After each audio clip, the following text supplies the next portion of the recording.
आज हम जाने वाले हैं ऑपरेशन थिएटर के अंदर और देखते हैं कि रोबोटिक टेक्निक से यूट्रस किस तरह से रिमूव किया जाता है।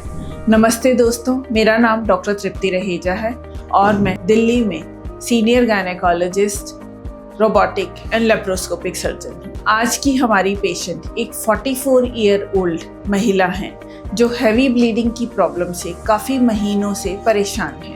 इस प्रॉब्लम के लिए वो 2 बार डीएनसी भी करवा चुकी हैं और काफ़ी समय से हार्मोन थेरेपी भी ले रही हैं, पर ये दोनों ही ट्रीटमेंट उनके लिए काम नहीं कर पाए और फाइनली हमने यूट्रस रिमूवल का डिसीजन लिया है। यूट्रस रिमूवल के लिए इन महिला ने रोबोटिक टेक्निक को चुना है।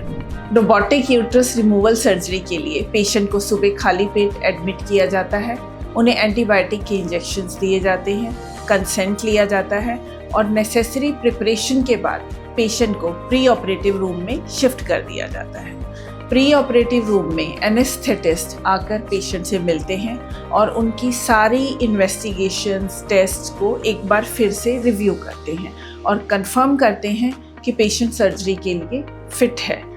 आफ्टर कंप्लीट सेटिस्फेक्शन पेशेंट को ऑपरेशन थिएटर में शिफ्ट कर दिया जाता है। अब हम पहुंच गए हैं ऑपरेशन थिएटर के अंदर और पेशेंट को ऑपरेशन टेबल पर शिफ्ट किया जा रहा है। मीनवाइल हम देखते हैं कि रोबोटिक सिस्टम के मेन कंपोनेंट्स क्या क्या हैं। ये है पेशेंट कार्ट जिस पर 4 रोबोटिक आर्म्स अटैच होती हैं। पेशेंट कार्ट सर्जरी के दौरान पेशेंट के साइड में रहता है। रोबोटिक सिस्टम का दूसरा मेन कंपोनेंट है सर्जन कंसोल। इस कंसोल में एक हाई डेफिनेशन 3D कैमरा होता है जिसके थ्रू सर्जन को पेट के इंटरनल ऑर्गन्स का एक बहुत ही क्लियर मैग्नीफाइड व्यू मिलता है। ये 2 हैंड कंट्रोल्स हैं और नीचे फुट पेडल्स दिए गए हैं। इस सर्जन कंसोल की हेल्प से सर्जन पूरी सर्जरी को अपने कंट्रोल में ले लेता है। अब हमारी पेशेंट ऑपरेशन टेबल पर शिफ्ट हो चुकी हैं और उन्हें एनेस्थीसिया दिया जा रहा है। रोबोटिक यूट्रस रिमूवल के लिए पेशेंट को कम्प्लीटली बेहोश किया जाता है, मींस उन्हें जनरल एनेस्थीसिया दिया जाता है। एनेस्थीसिया देने के बाद पेशेंट की प्रॉपर पोजीशनिंग की जाती है, सर्जिकल एरिया को क्लीन किया जाता है और पेट के हिस्से को छोड़ के बाकी पूरी बॉडी को प्रॉपरली कवर कर दिया जाता है। चलिए हम भी सर्जरी के लिए तैयार हो जाते हैं। सर्जन फॉर सर्जरी प्रॉपरली अपने हैंड्स को वॉश करते हैं, प्रॉपर गाउनिंग एंड ग्लविंग होती है and after that surgery start की जाती है। सर्जरी की बिगिनिंग में एक नीडल, जिसे हम वीरीज नीडल बोलते हैं, उसकी हेल्प से पेट के अंदर कार्बन डाइऑक्साइड गैस भरी जाती है जिससे पेट थोड़ा फूल जाता है और इंटरनल ऑर्गन्स को प्रॉपरली देखने में मदद मिलती है। पेट की डिस्टेंशन के बाद 4 छोटे छोटे कट्स लगाकर पोर्ट्स इंसर्ट किए जाते हैं। ये पोर्ट्स एक पैसेज की तरह होते हैं जिनमें से इंस्ट्रूमेंट्स एंड कैमरा पेट में इंसर्ट किया जाता है। चलिए अब चलते हैं मोस्ट इम्पॉर्टेंट पार्ट की तरफ, जिसे हम कहते हैं डॉकिंग। इस प्रोसेस में patient cart with robotic arms patient के पास लाई जाती हैं एंड इन रोबोटिक आर्म्स को पोर्ट्स के साथ अटैच कर दिया जाता है।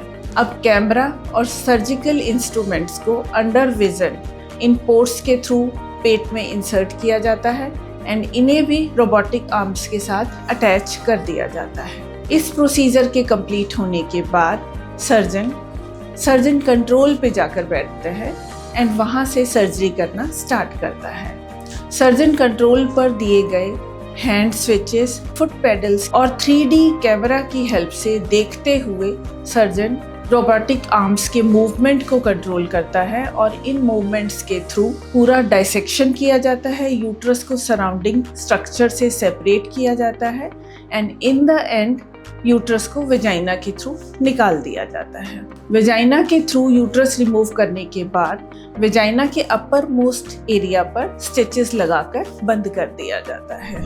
So this step completes our surgery.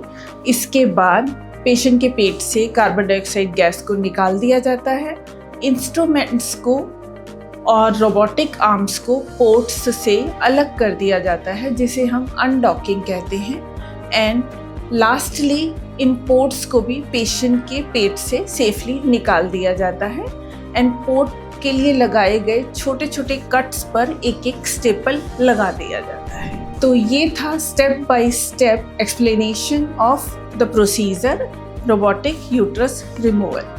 तो dear friends, robotic uterus removal एक मिनिमल इन्वेसिव टेक्निक है जिसमें 3D vision highly magnified camera की हेल्प से देखते हुए और रोबोटिक आर्म्स की स्टेबिलिटी एंड प्रिसीजन की हेल्प से बहुत ही एक्यूरेसी के साथ यूट्रस रिमूवल किया जाता है।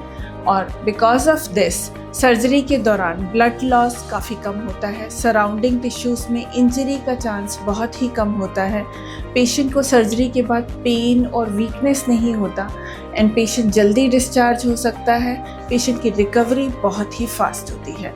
सो अगर आपको भी रोबोटिक यूट्रस रिमूवल से रिलेटेड कोई भी सवाल पूछना है तो आप उसे कमेंट बॉक्स में पूछ सकते हैं।